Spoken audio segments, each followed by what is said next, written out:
రాజధాని అమరావతిలో 51,000 కోట్ల రూపాయల విలువైన పనులు వివిధ దశల్లో జరుగుతున్నాయని మంత్రి నారాయణ వెల్లడించారు. జనవరిలో సీడ్ యాక్సెస్ రోడ్డుని మంగళగిరితో అనుసంధానిస్తామని చెప్పారు. రహదారులతో పాటు భూగర్భ డ్రైనేజీ, భూగర్భ విద్యుత్ కేబుళ్ల వ్యవస్థ వంటివి ఏర్పాటు వల్లే నిర్మాణ వ్యయం పెరిగిందని తెలిపారు. రాజధాని గ్రామాల్లోనూ మౌలిక వసతులకు డీపీఆర్లు సిద్ధమైనట్లు వివరించారు. రెండో విడత భూ సమీకరణ కౌలు పెంపు విషయం సీఎం పరిశీలనలో ఉందంటున్న మంత్రి నారాయణతో మా ప్రతినిధి ఎస్పీ చంద్రశేఖర్ ముఖాముఖి. రాజధాని అమరావతి నిర్మాణ పనులు ఊపందుకున్నాయి. మంత్రి నారాయణ నిత్యం కూడా ఆ పనులను కూడా సమీక్షిస్తూ వాటి పురోగతిని తెలుసుకుంటూ అధికారులకు సరైనటువంటి ఆదేశాలు ఇస్తూ నిర్దేశిత కాలపరిమితి ప్రకారం పనులను కూడా జరిగే విధంగా కూడా పర్యవేక్షిస్తున్నారు. మనతో పాటు మంత్రి నారాయణ గారు ఆయన మాట్లాడతారు. సార్, ఎట్లా ఇప్పుడు రాజధాని ప్రాంతంలో చూసుకుంటే ఎన్ని వేల కోట్ల రూపాయల పనులు జరుగుతున్నాయి, వాటికి సంబంధించి ఏంటి అసలు స్టేటస్ ఏంటి? 217 చదరపు కిలోమీటర్లో ప్లాన్ చేసాం. దాంట్లో ఒక 350 కిలోమీటర్లు ట్రంక్ రోడ్స్ ఉన్నాయి. Layouts roads 1500 kilometres. వీటన్నిటికి కూడా టెండర్ ఇవ్వడం జరిగింది. ఒక్క లేఅవుట్ తప్ప మిగతా అన్ని లేఅవుట్స్ కి టెండర్ ఇచ్చాము. వర్క్లన్నీ టేకప్ అయినాయి. Under ground drainage, drinking water, gas lines కూడా అండర్ గ్రౌండ్, అదేవిధంగా ఎలక్ట్రికల్ లైన్స్ కూడా అండర్ గ్రౌండ్, అదేవిధంగా టెలిఫోన్ కేబుల్స్ కూడా అండర్ గ్రౌండ్. ఈ విధంగా చేస్తూ ఈ వర్క్ ఎంతో వేగవంతంగా జరుగుతుంది. 51,000 కోట్లకి టెండర్లు పిలిచి టెండర్ల గ్రౌండ్ అయి దాదాపు 10% దాకా వర్క్ పూర్తి కూడా కావడం జరిగింది. ప్రధానమైనటువంటి రహదారుల పురోగతి ఎలా ఉంది? ఎందుకంటే ఆ కనెక్టివిటీ అనేది కానీ లేకపోతే లోకల్ వాహనాలు కానీ అతను మూవ్మెంట్ ఉంటేనే ఇతర పనులను కూడా త్వరగా అయ్యే అవకాశం ఉంటుంది. ఆ రోడ్ల అభివృద్ధి కోసం ఎలాంటి చర్యలు తీసుకుంటున్నారు? ఉత్తర రోడ్డు అయితే యాక్చువల్ గా ఎప్పుడు అయిపోయిండేదండి. అయితే ఈ రోడ్ల కింద under ground drainage, under ground drinking water, storm water, అదేవిధంగా ఎలక్ట్రికల్ కేబుల్స్ కూడా గ్రౌండ్ లోపలే, టెలిఫోన్ కేబుల్స్ కాబట్టి అవన్నీ పూర్తి చేసిన తర్వాతే పైన రోడ్డు వేయాలి. అందువల్ల ఏంటంటే ఇటువంటి ఇంటర్నేషనల్ స్టాండర్డ్ చేసేటప్పుడు కొంత టైం అవుతుంది. ఏదేమైనప్పటికీ ట్రంక్ రోడ్స్ ఏదైతే ఉండవి 1.5 years లో పూర్తి అయ్యేట్టుగా ప్లాన్ చేసాం. లేఅవుట్ రోడ్స్ 2.5 years టైం ఇచ్చాం. అవి కూడా 2 years లో అయ్యేట్టుగా ప్లాన్ చేసాం. జాతీయ రహదారుల కంటే ఇక్కడ పెట్టేటువంటి ఆ కిలోమీటర్ పెట్టేటువంటి కాస్ట్ చాలా ఎక్కువగా ఉంది. వైసీపీకి సంబంధించిన వాళ్ళు విమర్శలు చేస్తున్నారు. ఏంటి అసలు ఎందుకు వచ్చిందంటారు?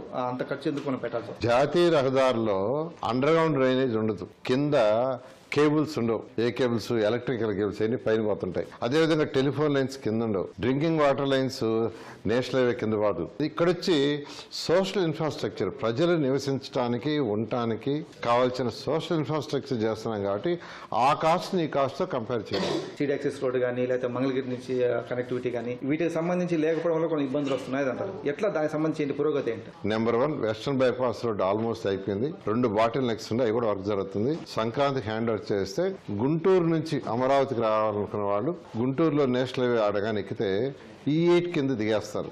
అదేవిధంగా ఇటు హైదరాబాద్ నుంచి కానీ విజయవాడ నుంచి కానీ వచ్చేవాళ్ళు ఆ వెస్టర్న్ బైపాస్ ఎక్కితే E8 లో దిగేస్తే అమరావతికి వస్తారు. అదొక ఫెసిలిటీ. సీడ్ యాక్సెస్ రోడ్డు కూడా ఒక పార్ట్ మంగళగిరికి పోతుంది, మంగళగిరి రోడ్డుకి, మరొక పార్ట్ నేషనల్ హైవే కలుస్తుంది. అయితే రేపు జనవరి ఎండింగ్ కల్లా సీడ్ యాక్సెస్ రోడ్డు మంగళగిరికి ఎక్కేటట్టుగా ప్రణాళిక చేసాం. దాని మీద వర్క్ జరుగుతుంది. బకింగ్హామ్ కెనాల్ కావచ్చు, లేదా గుంటూరు ఛానల్ కావచ్చు, కొండవీటి వాక్ కావచ్చు, దాని మీద స్టీల్ బ్రిడ్జ్ ప్లాన్ చేసాం. దానికి సంబంధించి ఫైల్స్ వర్క్ జరుగుతుంది. నేషనల్ హైవే కలవటానికి E11, 15, 16, 30 4 రోడ్లు ప్లాన్ చేసాం.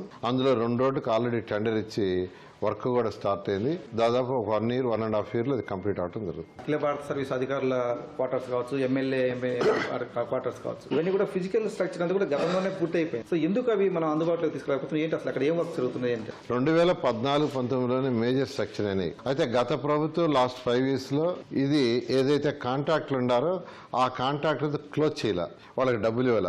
తర్వాత వాళ్ళ యొక్క శాండ్ అటు హైరన్ లాంటివి ఉంటే ఎత్తుకోవనిలా, అవి థెఫ్ట్ జరిగినాయి. అనేక సమస్యలుంటే అధికారులతో పర్టికులర్ గా ఇంజనీర్లతో కమిటీ చేసి వాళ్ళతో డిస్కస్ చేయించి మళ్ళీ వాళ్ళు కోర్టుకు పోతే అసలుకే వర్క్ ఆగిపోద్దనే ఉద్దేశంతో వాళ్ళతో అనేక దఫాలు డిస్కస్ చేయించి ఒక సొల్యూషన్కి వచ్చి దాన్ని మళ్ళీ అథారిటీలో పెట్టి అప్రూవ్ చేసి క్యాబినెట్లో అప్రూవ్ చేయడానికి మాకు 8 నెలలు పట్టింది. 8 నెలలు అవ్వగానే ఇమీడియట్ గా టెండర్లు ఇచ్చాం.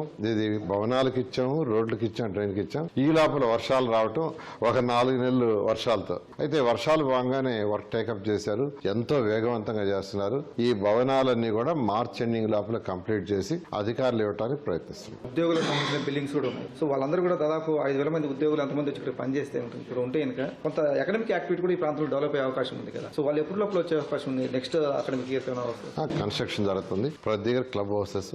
వాళ్ళు వచ్చినప్పుడు హెల్త్ అవసరాలు అంటుంటాయి. అందుకనే ఎస్ఆర్ఎం విట్టు 2 ఆర్గనైజేషన్స్కి మనం మెడికల్ కాలేజ్ కట్టాలని ల్యాండ్ ఇచ్చాం. వాళ్ళు జూన్ లోపల 2 50 బెడెడ్ హాస్పిటల్స్ విత్ ఎమర్జెన్సీ చేస్తున్నారు. అదేవిధంగా 2 కూడా 2 CBSE స్కూల్ స్టార్ట్ చేస్తున్నారు. ఎందుకంటే ఇక్కడికి అధికారులు వస్తే వాళ్ళ పిల్లలకు చదువులు కావాలి కాబట్టి ఇబ్బంది లేకుండా. అదేవిధంగా అనేక మందికి స్కూల్స్ హాస్పిటల్స్ ఇచ్చాం. వాళ్ళందరూ కూడా బిగిన్ చేస్తున్నారు. వాళ్ళందరూ స్టార్ట్ చేసే లోపల లేట్ అయినా వచ్చిన అధికారులు ఇబ్బంది పడకుండా ఉండడానికి SRM వీటితో మాట్లాడి ఏర్పాటు చేయడం జరిగింది. ప్రైవేట్ చాలా మందికి భూములు కేటాయించారు. వాటికి సంబంధించిన పనులు ఏంటంటే ఇక్కడ కొత్తగా స్టార్ హోటల్స్ కావచ్చు, లేకపోతే రిసార్ట్స్ కావచ్చు, ఇంకేమన్నా కంపెనీకి సంబంధించి వాటికి సంబంధించి ఎన్ని భూములు మనం అలొకేట్ చేసాము, వాటి స్టేటస్ ఎలా ఉంది? మొత్తం 85 మందికి యాక్చువల్గా అలాట్ చేసామండి. బ్యాంకుల వాళ్ళైతే గౌరవనైన ఫైనాన్స్ మినిస్టర్ గారు వారి చేతుల మీదే శంకుస్థాపన జరిగింది. వాళ్ళందరూ కూడా యాక్చువల్గా స్టార్ట్ చేస్తూ మొదలు పెట్టారు. అదేవిధంగా హోటల్స్ ఎవరైతే ఉన్నారో వాళ్ళందరితో నేనే యాక్చువల్గా పర్సనల్గా అధికారులు పక్కన పెట్టుకుని ప్రతి ఒక్కరికి ఫోన్ చేశాం. వాళ్ళందరూ కూడా సార్ ప్లానింగ్ డిజైన్స్ జరుగుతున్నాయి,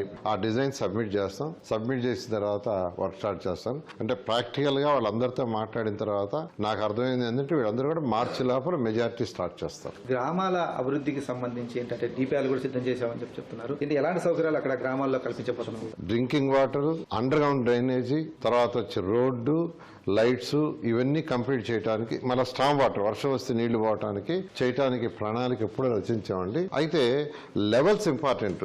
రేపు ఉదయం మనం కట్టే సిటీ యొక్క రోడ్లు హైలో ఉండి, వాటర్ లైన్స్ పైన ఉండి, డ్రైనేజ్ పైన ఉండి, ఆ విలేజ్లో ఉండే కానీ డౌన్లో ఉంటే నీళ్ళన్నీ అక్కడ నిలిపడిపోతాయి. అటువంటి ఇబ్బంది లేకుండా అవన్నీ స్టడీ చేయమన్నాము. అధికారులు స్టడీ చేసి లెవెల్స్ చేసుకుని యాక్చువల్గా DPRలు తయారు చేశారు. అది డిస్కస్ చేసి ఏమన్నా ఇంకా కలపాల్సి ఉంటే యాడ్ చేసి ఇవ్వమన్నాం. అవి యాడ్ చేసి దాన్ని కూడా యాడ్ చేసి 6 నెలల లోపల పూర్తి చేయడం